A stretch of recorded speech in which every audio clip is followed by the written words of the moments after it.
Halo, Assalamualaikum. Kali ini bersama saya Syaikah, kita akan belajar tentang hak merek dan pentingnya ia dalam usaha kita.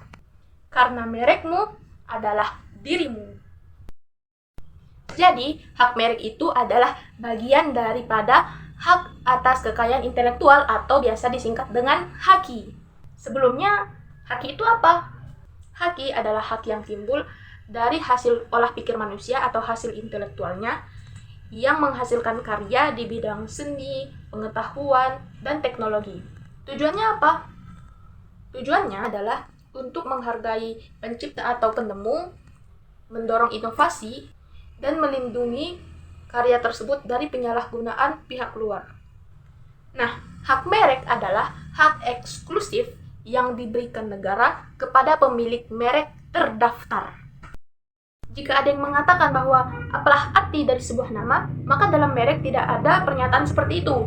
Karena nama dalam sebuah merek adalah sesuatu yang bahkan menjadi faktor keberhasilan sebuah usaha.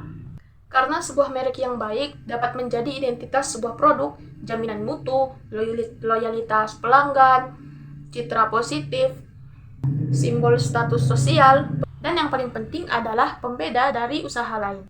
Di Indonesia sudah ada undang-undang tentang hak merek dan beberapa kali mengalami penyempurnaan hingga yang terakhir adalah Undang-Undang Nomor 20 Tahun 2016. Undang-Undang Hak Merek Nomor 20 Tahun 2016 berisi tentang definisi, perlindungan merek, indikasi geografis, sanksi, dan pendaftaran merek. Menurut undang-undang tersebut, merek adalah tanda yang dapat ditampilkan secara grafis, termasuk gambar, logo, angka, warna, huruf, dan kombinasi lainnya yang digunakan untuk menjadi pembeda antara merek satu dengan merek yang lain. Jadi merek ini semacam atau tanda pembeda kita dengan pembeda yang lain, dan itu hampir sama seperti nama kita sendiri. Ada banyak keuntungan jika merek kita didaftarkan.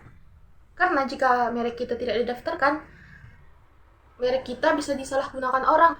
Ada banyak kasus seperti itu. Contohnya adalah sebuah UMKM yang tidak memiliki merek sama sekali. Jadi dia sudah menjual banyak produknya, kemudian dia sukses. Tetapi karena dia tidak pernah mendaftarkan atau membuat merek untuk usahanya itu, sehingga suatu waktu bisa UMKM lain meniru hasil karya produknya itu, dan mereka pun mendaftarkan merek mereka ke DJKI.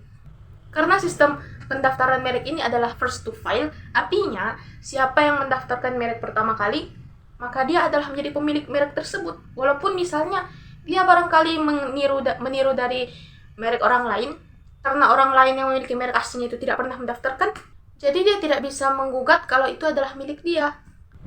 Kasus lainnya adalah misalnya sebuah merek yang mirip dengan merek lain, yang merek lain tersebut sudah mendaftar duluan, maka itu termasuk pada pelanggaran. Dan kasus itu bisa diselesaikan dengan beberapa cara. Yang pertama adalah negosiasi. Jika negosiasi tidak tercapai, maka langkah selanjutnya adalah dengan mediasi. Jika tidak bisa juga, maka dengan arbitrase. Jalan terakhir adalah dengan pengadilan.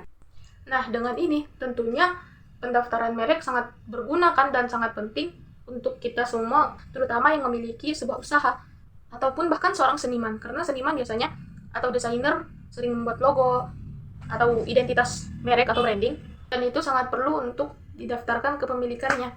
Dengan adanya perlindungan hak merek dan pendaftarannya, maka karya kita bisa terjamin selamat, aman, dan mendapatkan berbagai keuntungan lainnya. Maka sebuah merek bukan hal sepele yang bisa kita otak-atik atau comot-comot milik orang lain untuk kita. Maka sebagai kita pemilik merek, kita harus menjaga merek kita. Karena apa? Karena merekmu adalah dirimu. Sampai jumpa. Assalamualaikum.